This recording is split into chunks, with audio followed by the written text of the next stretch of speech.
Bonjour, mesdames et messieurs, bon réveil, bienvenue sur RTI 1. La présidente du Libéria, Ellen Johnson Sirleaf, a effectué hier lundi 23 mai une visite d'amitié et de travail en Côte d'Ivoire. La coopération bilatérale et le prochain sommet de la CEDEAO, la Communauté économique des États de l'Afrique de l'Ouest, qui va se tenir à Dakar début juin, ont été les points abordés au cours de cette visite. Et bien sûr, nous y reviendrons dans nos prochaines éditions. Toujours en bref et en images, le sommet mondial de l'humanitaire de l'ONU se poursuit ce mardi 24 mai à Istanbul. Des représentants de 135 États sont réunis pour réorganiser un système humanitaire à bout de souffle face à des crises de plus en plus longues et nombreuses. Le sommet ne donnera pas lieu à un accord formel ou à des textes contraignants, mais une initiative concrète a été lancée hier lundi en fin de journée entre 21 grands donateurs et 16 agences humanitaires. La délégation ivoirienne conduite par le Premier ministre Daniel Kablan-Duncan s'est engagée avec toutes les autres à prévenir les crises et à faire face autrement aux souffrances humaines. La CIE l'avait annoncé, elle est en train de tenir sa promesse.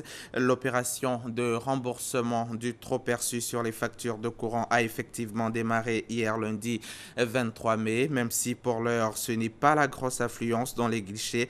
Le dispositif d'accueil est tout de même mis en place. La direction générale de la compagnie ivoirienne d'électricité rappelle que l'opération dont la transparence ne fait pas l'objet de doute va prendre fin le 31 mai prochain. Lancine Bakayoko, Adama Kone. CIE Centre de relations clients, bonjour. Marie-Christiane à votre écoute. Si j'ai bien compris, vous voulez avoir des informations sur le remboursement des avoirs. Avoirs à rembourser, le total, ça vous fait 41 885 francs. Comme vous le constatez, le remboursement du trop perçu sur les factures d'électricité a débuté. Et visiblement, le service client de la compagnie ivoirienne d'électricité CIE ne chôme pas. Pour les premiers usagers qui ont effectué le déplacement au guichet, la promesse a été tenue. C'est un soulagement. Je viens de constater que ma facture qui était de 82 970, maintenant on me fait un avoir et je dois payer 67 435 euros. Donc pour moi, c'est déjà suffisant. Et Koto Kwame, lui, était présent au guichet pour un autre problème. Il a eu une belle surprise. J'étais venu tout juste faire l'état financier de l'année 2015 pour le bilan de l'entreprise. Heureusement, la CIE m'a fait le plaisir de me présenter mes avoirs sans que je ne demande. Je suis très content. Elle m'a dit que le mois prochain, lorsque ma facture viendra, on me retirera ce montant, donc j'aurai une facture moins à payer. Les abonnés attendus au guichet sont les particuliers n'ayant pas encore réglé leur facture bimestrielle et les industriels pour qui le report va jusqu'au 7 juin. La compagnie rassure sur la transparence de l'opération. Le calcul a été fait avec toutes les autorités de tutelle, appuyé par un cabinet d'audit de renommée internationale. Il n'y a rien à cacher du tout, tout est transparent. Le directeur général appelle à la mobilisation. Nous leur demandons de passer quand même beaucoup plus tôt, c'est toujours bon, qu'ils viennent maintenant pour régler puisque toutes les dispositions sont prises. C'est le 1er mai dernier que le président de la République, Alassane Ouattara, a pris la décision d'annulation. La mesure concerne environ 1 million d'abonnés sur un effectif global de 1 500 000 clients. C'était un reportage de Lancine Bakayoko, commenté pour vous par Adama Kone. Direction Yopougon, où le pont piéton qui relie les quartiers d'Andokwa et de Siporex inquiète chaque jour un peu plus. Ce pont est dégradé par endroits. Il constitue aujourd'hui une vraie menace pour les usagers, mais aussi pour les automobilistes de l'autoroute du Nord qui passe juste en dessous. La situation dure depuis plusieurs mois déjà, sans aucune mesure prise pour éviter le pire. Serge Collier. Les automobilistes usagers de l'autoroute du Nord ont intérêt à garder un œil bien ouvert sur ce pont piéton de Yopougon lorsqu'ils le traversent. Et pour cause, cette passerelle qui relie le quartier d'Andokwa à celui de la Siporès n'est pas loin de faire des dégâts. Deux solides blocs de béton se détachent lentement, mais sûrement, menaçant de s'abattre sur la chaussée. Je ne sais pas à quel moment ça peut tomber. Chaque fois que je passe là, vraiment ça fait peur. C'est un danger permanent pour nous qui sommes habitants de ce quartier. Observé de plus près, ce pont piéton ne présente désormais aucun gage de sûreté. Il est tout simplement dans une phase de dégradation qui interpelle. Actuellement, il pleut. Et vous voyez les gens qui passent là-haut. Le pont peut s'écrouler. Les fers qui sont rouillés là, ça fait tellement peur que souvent quand ils passent pour mettre la main dessus là, c'est un problème pour nous. Un jour même, il y avait un gros camion qui passait, ça allumait le pont. Genre, ça fait un tremblement bizarre là. Ça avait l'impression que ça allait tomber. La meilleure façon de faire les infrastructures, c'est de prévoir leur entretien. C'est dégradé. On attend que demain, il y ait mort d'homme pour venir au secours. Décidément, l'autoroute du Nord a mal à ses ponts. En témoigne celui-ci à l'entrée du quartier Mosikro sur la voie communément appelée ancienne route de Yopougon. Ces garde-fous brisés datent de bien longtemps. L'un a été occasionné par un camion poids lourd auteur d'un vol plané qui a fini sur la voie express. L'autre a été défoncé par un taxi-compteur qui a eu plus de chance. Ici, comme au pont piéton de Yopougon-Andokwa, le danger guette. La prudence doit être de mise en attendant que des solutions idoines soient trouvées. Quels sont les effets du compendium des compétences féminines? www.cofoxy.ci. Voilà, ces femmes sont plus de 10 000 à faire partie du COCOFSI grâce à une simple inscription sur ce site internet. La base de données du compendium a produit un annuaire. Il sert aujourd'hui aussi bien dans les administrations publiques que privées. Des femmes sont nommées grâce à cet outil unique en son genre. Le chef de l'État y tient tout particulièrement. Il facilite le choix des femmes compétentes qu'il faut au poste qu'il faut. On écoute Fatou Fofana. L'annuaire des compétences féminines est une base de données qui compte 1004 femmes. Elles ont au minimum un bac plus 4 et sont compétentes dans divers domaines d'activité. C'est le premier produit fini du compendium des compétences féminines de Côte d'Ivoire, COCOFSI. Il a été remis au chef de l'État ivoirien le 2 mars 2015. Sa promotrice, Euphrasie Yao, est aujourd'hui ministre de la promotion de la femme, de la famille et de la protection de l'enfant. Et le compendium, lui, est devenu un programme national. Le compendium a d'abord été érigé en un programme national de valorisation des compétences féminines, aussi bien pour les postes nominatifs que pour les postes électifs. Et nous continuons toujours le programme de valorisation des compétences féminines, le forum de l'emploi et de l'entrepreneuriat féminin. On l'a fait encore cette année en tant que ministre et qui permet aux femmes d'avoir accès à des emplois, puisqu'on fait le carrefour de l'emploi. Comme pour faire écho à l'adage qui dit que la charité bien ordonnée commence par soi-même, pour le choix de ses collaboratrices directes, Euphrasie Yao a consulté l'annuaire du compendium. Mon appartenance au compendium m'a valu d'être nommée à un poste de directeur central. J'étais sous-directeur lorsque je rentrais au compendium. Et même pas une année, 2 années après, une année même, je dirais, et demie, j'ai été nommée directeur central au ministère du Plan et du Développement. Et ensuite, aujourd'hui, j'ai pu briguer le poste de chef de cabinet. Le compendium également m'a permis de découvrir des talents cachés, je peux dire, en moi. La confiance en soi, une des qualités majeures que le compendium inculque aux femmes. Loukou Apolline a pu l'expérimenter, elle qui est passée du marché d'Abobo au Conseil économique et social. J'ai envoyé mes dossiers. Et 1 an, 2 ans, moi je n'attendais pas. Jusqu'à le 24 octobre, on dit communiqué du gouvernement sont nommés les membres du Conseil économique et social. 70e.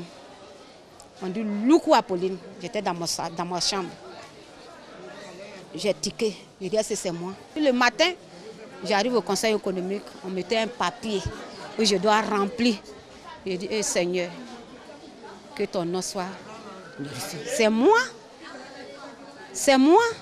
L'inscription au compendium permet tout d'abord de faire partie d'un réseau. Elle permet ensuite aux membres de bénéficier d'une formation solide, d'un encadrement et d'un accompagnement permanent. Quand je suis arrivée au compendium, j'ai reçu des formations. D'abord, le compendium a renforcé mes capacités en matière de genre. Et cette formation-là, aujourd'hui, m'a permis de faire des consultances auprès de grandes boîtes, de grandes organisations, notamment la Banque mondiale et la BAD, pour ne citer que ces deux-là. Ça a changé beaucoup de choses. D'abord, savoir prendre la parole dans le milieu. J'ai été formée. Comme Loukou Apolline et Anna Bailly, elles sont nombreuses à émerger grâce au compendium des compétences féminines. Le chef de l'État encourage l'usage de l'annuaire. Il a été remis à tous les ministres du gouvernement ivoirien.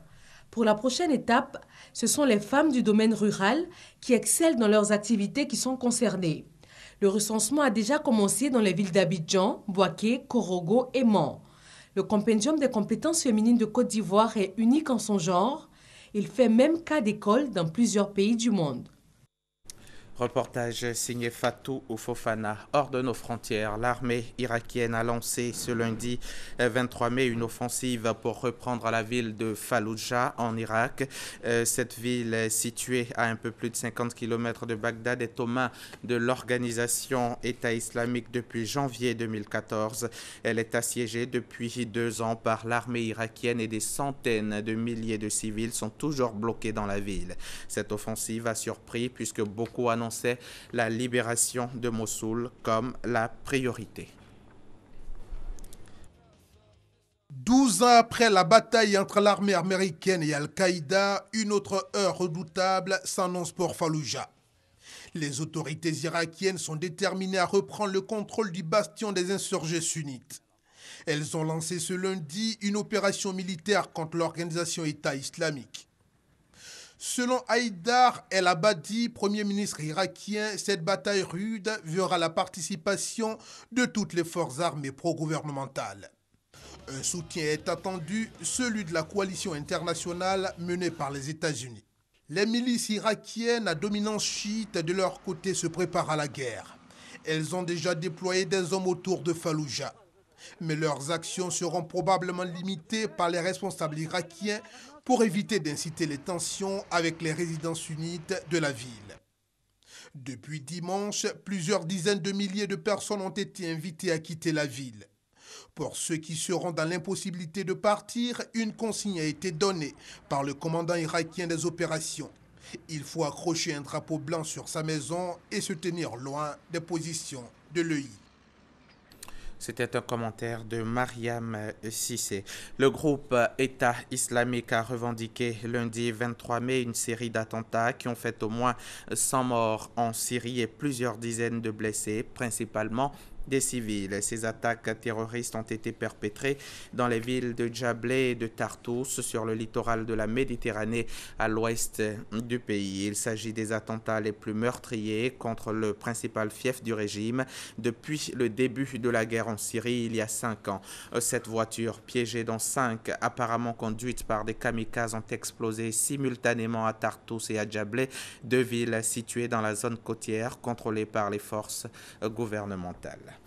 L'Autriche a un nouveau président. Il s'appelle Alexander Van der Bellen. Il s'était présenté à la présidentielle comme candidat indépendant, mais il s'agit d'un ancien chef du parti écologiste. Avec 50,3% des voix, Alexander Van der Bellen a battu de justesse Norbert Hofer, candidat du parti d'extrême droite, le FPO. Et c'est le dépouillement des votes par correspondance qui a fait basculer le résultat en sa faveur.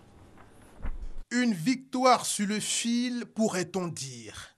L'écologiste Alexander Van der Bellen est élu président de l'Autriche avec 50,3% des voix. Il dévance ainsi de 31 000 voix Norbert Hofer, le candidat d'extrême droite. Une victoire reconnue par le perdant peu avant l'annonce des résultats définitifs sur son compte Facebook. L'élection d'Alexander Van der Bellen a suscité des réactions dans la classe politique française. Manuel Valls, Premier ministre français, a exprimé son soulagement de voir les Autrichiens rejeter le populisme et l'extrémisme. Marine Le Pen, quant à elle, salue plutôt la performance historique du candidat d'extrême droite qui a frôlé la victoire à quelques milliers de voix près. Un parti vert à la tête de l'Autriche, cela ne s'est pas vu depuis la fin de la Deuxième Guerre mondiale. Seul régnant maître sur la vie politique autrichienne, les partis social-démocrates et conservateurs chrétiens. Alexander Van der Bellen remporte une victoire inédite et historique, mais il aura fort à faire pour réconcilier une Autriche divisée. Le 8 juillet prochain devrait avoir lieu la passation de pouvoir entre le sortant, le social-démocrate Heinz Fischer, et le président élu Alexander Van der Bellen. Le commentaire a été dit pour vous par Thomas Guessombi. Week-end meurtrier dans la région de Tombouctou, au nord du Mali. 2 attaques ont été menées samedi soir et dimanche 22 mai sur l'axe entre Goundam et Tombouctou.